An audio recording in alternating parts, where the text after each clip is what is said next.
Alright everyone, so today I'm going to do a voiceover on my training.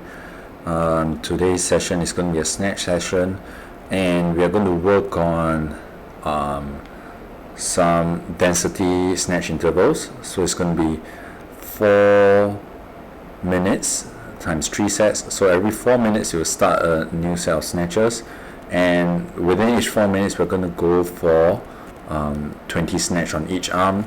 So 20 reps, one arm switch, then 20 reps on the other side. So right now is the warm up. We're going to start off with some thoracic extensions. Recently I found that thoracic extension work for warm up actually helped me quite a fair bit for my overhead fixation. So here you can see me going through thoracic extension, starting from the lower part of the thoracic spine, spending about 10 seconds or so, and then moving all the way up towards the higher portion of the thoracic spine, getting that thoracic extension, and now towards the final part, whereby once I've done with this, I find that generally my shoulder overhead mobility actually improved quite a fair bit, and so now I've actually stuck with it. If I do it well enough, sometimes I can even feel my upper back actually being released a little. So once I'm done with that, I'll head on over to get in some windmills, usually 3 reps. This is really to work on some thoracic rotation, and also to open up the hinge movement for the snatch itself. So here I'm doing on the left. As you can see, my left could use a little more work. Naturally my left side is a bit more restricted compared to the right, but it has been better for a few sessions already, so we'll be continuing to work on it. My right hand side, as you will see pretty shortly, is a lot better. Here we go. So after I clean the bell up, get into windmill, and you can see the bell position, and then my shoulder joint region actually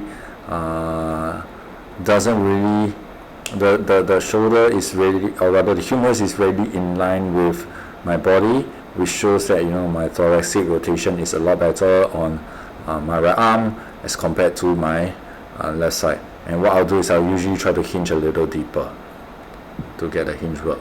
So now moving on to the snatch. So this is going to be my first set out of the 3. So the goal is really to try to maintain the low pull as much as possible, even when I'm getting tired.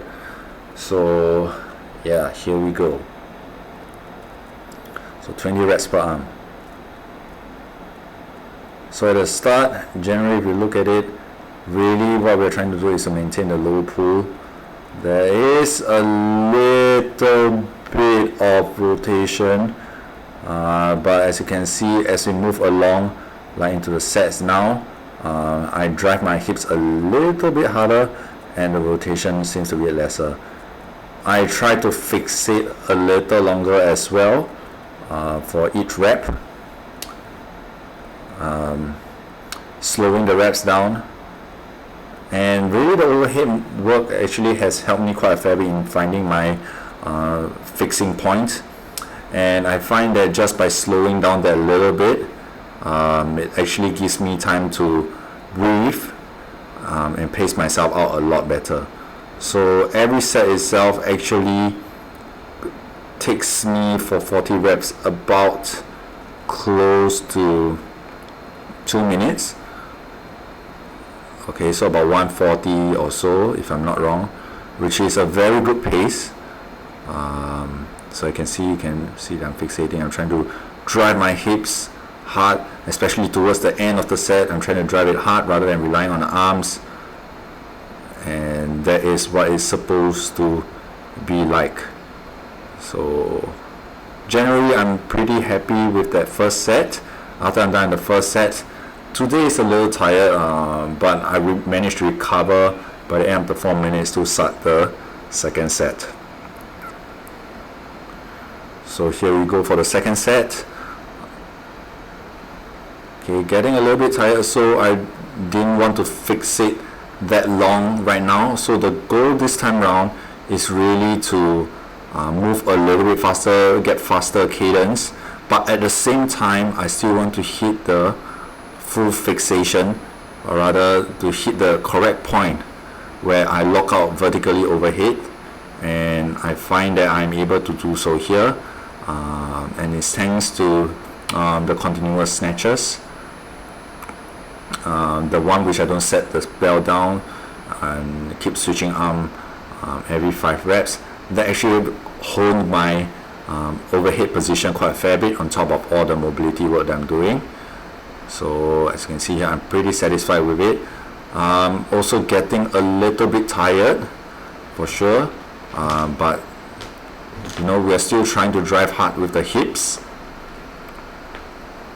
and trying to fixate properly overhead, or rather trying to get into that vertical overhead position as much as possible. So the hips are driving harder. So now that you can see, after I'm practicing the low pull for a while, as I'm getting tired, I'm relying a lot more on the hip drive, and also looking at the non-working arm. Driving it forward aggressively will help me to drive my hips that much harder. And now after the second set, definitely a lot more tired, and I know that by the third set I won't be able to do a one-arm switch, and I probably will need to set the bell down in between the 20 reps. The heart rate isn't really that fully down yet, but I'm just going to go ahead with it anyway. So for third set, really, if you can see, there isn't that much of a fixation. I'm just quickly trying to get through the movement. Still a hip drive. I felt that my arm was straighter than usual going up. My arc wasn't tight, but apparently it seemed to be fine here. One thing that I could have probably done better looking at this is my stance could have been a little bit wider, and you'll understand why. With such a narrow stance, it requires a lot more effort to drive the bell up, because I got to counteract the overhead, or rather the horizontal vector a lot more, and that takes a lot of energy to keep the bell close to the body. So in a short moment time, when I switch over to the left arm, you will be able to see that I instinctively adopted a wider stance, and you'll see that the bell actually floats up a lot more easily. So yes, I'm still pretty tired. Going to this session, definitely not the freshest. I've done this once or twice, no, actually more than that, about 2-3 times already, and this is one of the sessions that I really don't feel that I'm in tip-top condition. So here we go. So look at the stance, it's a little bit wider, and it is a lot easier for me to direct the bell up. So you can see that the hips are a lot more explosive. The bell floats up more naturally compared to a closer stance. So this is something to work on as well, learning how to shift your stance. Naturally, the narrower the stance, the more powerful, but then as you get wider, as you get more tired, a wider stance would be more economical in directing the bell upwards.